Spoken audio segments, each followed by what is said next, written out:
Welcome to our YouTube channel education Salima. आज हम discuss करेंगे मॉलिक्यूलर फार्मूला के बारे में कि मॉलिक्यूलर फार्मूला क्या होता है। दोस्तों, मॉलिक्यूलर फार्मूला की डेफिनेशन डिस्कस करने से पहले मैं आपसे एक चीज़ डिस्कस करना चाहता हूँ। एक एग्जाम्पल डिस्कस करेंगे पहले कि हमारे पास मिसाल के तौर पे एक प्लेट है इतनी बड़ी, और उस प्लेट के अंदर हमारे पास यहाँ पे मान लीजिए यहाँ पर क्या भरा हुआ है, ग्लूकोज। प्लेट है, उस प्लेट के ऊपर ग्लूकोज रखा हुआ है। तो ये प्लेट है, इसके ऊपर ग्लूकोज है। ग्लूकोज असल में एक कंपाउंड है, तो ग्लूकोज एक कंपाउंड का नाम है।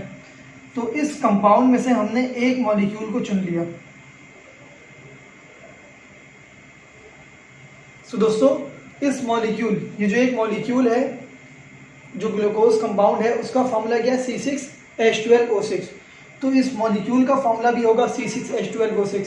तो इसका मतलब है कि अगर मैं कोई सा ही मॉलिक्यूल उठाऊं, अगर मैं ये वाला मॉलिक्यूल उठाऊं तब भी इसका फॉर्मूला यही बनेगा। अगर मैं ये वाला मॉलिक्यूल यहाँ पर से मॉलिक्यूल उठाऊं तब भी यही फॉर्मूला बनेगा।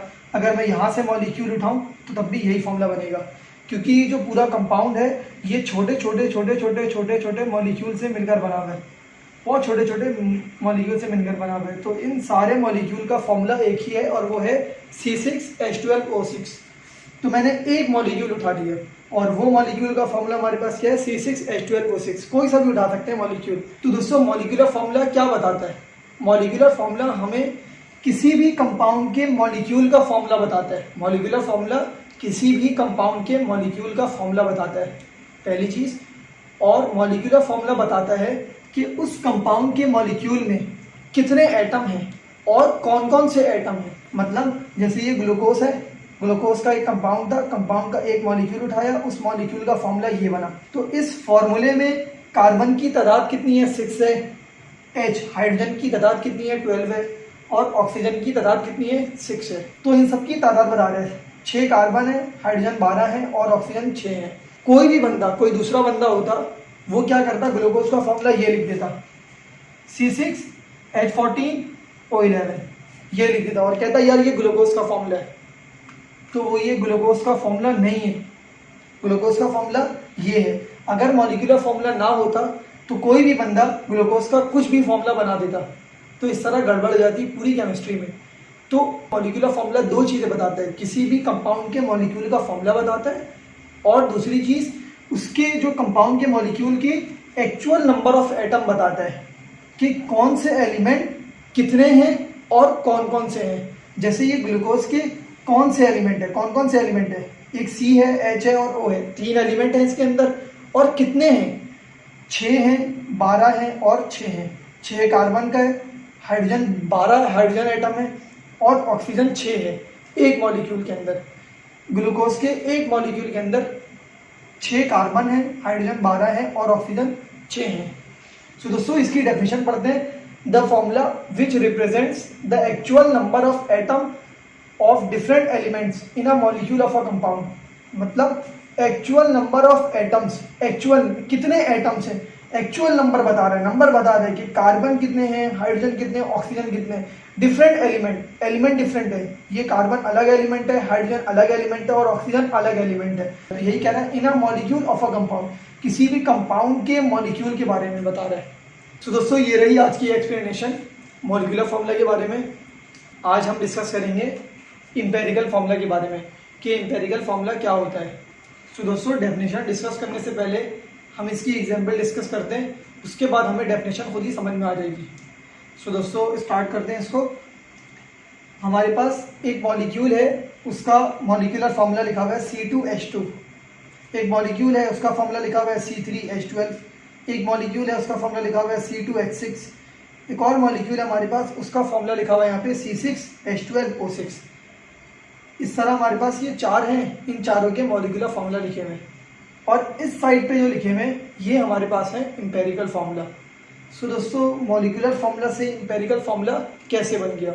दोस्तों, आप इसको इस तरह समझें कि मिसाल के तौर पे जैसे यहाँ पर 2 एटम है, एक मॉलिक्यूल के अंदर 2 एटम है, कार्बन और हाइड्रोजन 2 एटम है। तो आप इसको इस तरह समझें कि मिसाल के तौर पे आपकी फाइटिंग हो रही है। मतलब किससे फाइटिंग हो रही है? आप कार्बन वाली साइड के हैं और हाइड्रोजन वाली साइड आपके अपोजिट वाली साइड, मतलब कि आपसे जो लड़ रही है फाइटिंग में वो साइड है हाइड्रोजन वाली साइड। तो मिसाल के तौर पे कार्बन वाली साइड आपकी है, तो आपके साइड 2 बंदे हैं, तो कार्बन मतलब 2 यहाँ पे लिखा होगा C2, 2 बंदे हैं। और हाइड्रोजन वाली साइड जो आपकी अपोजिट साइड है, वहाँ पर कितने बंदे हैं? वहाँ पर भी 2 बंदे हैं। तो आप यही कहेंगे कि यार मैं इससे लड़ता हूँ, तू उससे लड़, मतलब हम लोग एक एक को संभालते हैं। अब यही कहेंगे कि यार इस तरह लड़ाई में यही होता है ना कि यार देखो एक बंदा एक को संभालेगा, तो इस तरह आराम से जीत जाएंगे। यही कह रहे हैं कि अगर कार्बन 1 होगा तो हाइड्रोजन भी क्या होगा? 1 होगा। यही कह रहे हैं वो। तो मॉलिक्यूलर फॉर्मूला से एम्पिरिकल फॉर्मूला इस तरह आराम से बना सकते हैं। सो दोस्तों दूसरी एग्जाम्पल को डिस्कस करते हैं। दूसरी एग्जाम्पल हमारे पास है C3H12। किसी भी मॉलिक्यूल का मॉलिक्यूलर फॉर्मूला होगा। सो दोस्तों कार्बन वाली साइड जैसे कि हमारी वाली साइड थी, और हाइड्रोजन वाली साइड उनकी साइड थी जो अपोजिट में हैं आपके। तो कार्बन वाली साइड में हमारे पास हमारे कितने बंदे हैं? 3, और उनके कितने बंदे हैं? 12। उनके 12 बंदे हैं और हमारे 3 हैं।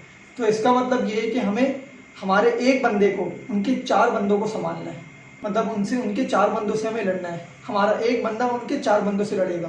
तो वो यही कहना चाह रहे हैं कि अगर कार्बन 1 होगा तो हाइड्रोजन 4 होगा, मतलब हमारे एक बंदे होंगे तो उनके 4 होंगे। इस तरह एक और एग्जाम्पल है, एक और मॉलिक्यूल है, उसका मॉलिक्यूलर फॉर्मूला लिखा हुआ है C2H6। मतलब हमारी तरफ अब कितने बंदे हैं? 2, और उनकी साइड पे कितने बंदे हैं? 6। तो इसका मतलब है हमारे एक बंदे को उनके 3 बंदों को संभालना है। तो हमारे एक बंदे को मतलब कार्बन 1 है और हाइड्रोजन 3 है। सो दोस्तों एक और एग्जाम्पल है, एक कंपाउंड है, उसका मॉलिक्यूल का फॉर्मूला है C6H12O6। तो अब इसको देखते हैं। कार्बन जैसे हमारी वाली साइड थी और हाइड्रोजन वाली एक और साइड थी। अब ऑक्सीजन एक और टीम आ गई है, सही। हमारी तरफ बंदे कितने हैं? 6। हाइड्रोजन वाली की तरफ बंदे कितने हैं? 12। और एक और साइड जो भी आई है ऑक्सीजन वाली, उनकी तरफ बंदे कितने हैं? 6, सही। इसका मतलब ये है कि हमारे एक बंदे को हाइड्रोजन के 2 बंदों को संभालना है और ऑक्सीजन के 1 बंदे को संभालना है, सही। हमारे एक बंदे को हाइड्रोजन के 2 बंदे को संभालना है और ऑक्सीजन के 1 बंदे को संभालना है। सो दोस्तों ये बहुत सिंपल तरीका है मॉलिक्यूलर फॉर्मूला से एम्पिरिकल फॉर्मूला निकालने का, फाइंड आउट करने का। सो आइए दोस्तों इसकी डेफिनेशन को पढ़ते हैं। डेफिनेशन कह रहा है द फॉर्मूला विच रिप्रेजेंट, ऐसा फॉर्मूला जो कि रिप्रेजेंट करे the simple ratio of atoms of different element. Simple ratio, ये रेशियो बता रहा है कि जैसे आपको मिसाल दी थी टीम वाली, और दोनों दरमियान की टीम के दरमियान फाइट हो रही थी, तो टीम के दरमियान का रेशियो बता रहा है कि रेशियो क्या है, हमारी तादाद कितनी है और उनकी तादाद कितनी है, उनके ज़्यादा बंदे हैं हमारे ज़्यादा बंदे। तो हमने ये देखा था कि हमारे हमेशा कम थे और उनके सामने वालों के ज़्यादा थे। पहली एग्जाम्पल में यही हुआ था, बराबर बराबर थे। दूसरी में क्या हुआ, हमारे 1 थे उनके 4 थे। और तीसरी एग्जाम्पल में हमारे 2 थे उनकी 3 थे। और चौथी एग्जाम्पल में तो अलग ही हो गया था, एक और टीम आ गई थी और एक और टीम के अंदर क्या हुआ, हमारे 1 थे, सामने वाले के 2 थे और एक और था उसका 1, उसको भी संभालना था हमें। तो इस एम्पेरिकल फॉर्मूला के मुताबिक क्या क्या कह रहे हैं हमसे कि simple ratio of atoms of different element, दोनों डिफरेंट एलिमेंट हैं, इन दोनों के दरमियान सिंपल रेशियो बता रहे हैं कि वो रेशियो क्या है। ये जो मॉलिक्यूलर फॉर्मूला से एम्पेरिकल फॉर्मूला निकालने का जो तरीका था, आपको मैंने ये भी बहुत आसान तरीके से समझा दिया है। आज हम डिस्कस करेंगे कि मॉलिक्यूलर मास और फॉर्मूला मास में क्या डिफरेंस है। सो दोस्तों देखा जाए तो मॉलिक्यूलर मास और फॉर्मूला मास में कोई भी डिफरेंस नहीं है। सिर्फ एक चीज़ का डिफरेंस है, वो ये है कि मॉलिक्यूलर मास उन कंपाउंड का निकाला जाता है जो कंपाउंड्स हमारे पास क्या होते हैं, कोवलेंट कंपाउंड होते हैं। जो कोवलेंट कंपाउंड्स होते हैं उन कंपाउंड का क्या निकाला जाता है, मॉलिक्यूलर मास। और फॉर्मूला मास उन कंपाउंड का निकाला जाता है जो कंपाउंड हमारे पास आयोनिक कंपाउंड्स होते हैं। तो आयोनिक कंपाउंड्स के हमेशा फॉर्मूला मास निकलता है और कोवलेंट कंपाउंड्स के हमेशा मॉलिक्यूलर मास निकलता है। सो दोस्तों एक एग्जाम्पल को डिस्कस करते हैं। CO2 जैसे एक मॉलिक्यूल है, CO2 का हमारे पास जैसे कार्बन 1 है तो 1 यहाँ पे, 1 मल्टीप्लाई बाई 12 उसका एटॉमिक मास है, 1 मल्टीप्लाई बाई 12, बीच में प्लस और O। ऑक्सीजन, ऑक्सीजन कितने हैं, 2 मल्टीप्लाई बाई 16 क्या है उसका ऑक्सीजन का एटॉमिक मास। तो 1 मल्टीप्लाई बाई 12 और 2 मल्टीप्लाई बाई 16 32। तो जब दोनों को ऐड करेंगे तो आएगा आंसर 44 AMU। तो जो कार्बन डाइऑक्साइड है, इस कार्बन डाइऑक्साइड का हमने ये जो निकाला है अभी 44, ये क्या निकाला है, ये हमने निकाला है फॉर्मूला मास या फिर आपको मॉलिक्यूलर मास कह लें। अगर ये आयोनिक कंपाउंड होगा कार्बन डाइऑक्साइड तो ये इसका फॉर्मूला मास निकला। अगर ये कोवलेंट कंपाउंड होगा कार्बन डाइऑक्साइड तो इसका क्या होगा, ये 44 मॉलिक्यूलर मास होगा। एक और चीज़ क्या है कि मॉलिक्यूलर मास हो या फॉर्मूला मास हो, उसकी यूनिट हमेशा क्या है, AMU। सो दोस्तों जो मॉलिक्यूलर मास होता है या फॉर्मूला मास होता है वो क्या होता है, sum of the atomic masses of different element. Atomic masses of different element, देखिए एलिमेंट का क्या लिया, एटॉमिक मास का क्या ले लिया, सम ले लिया।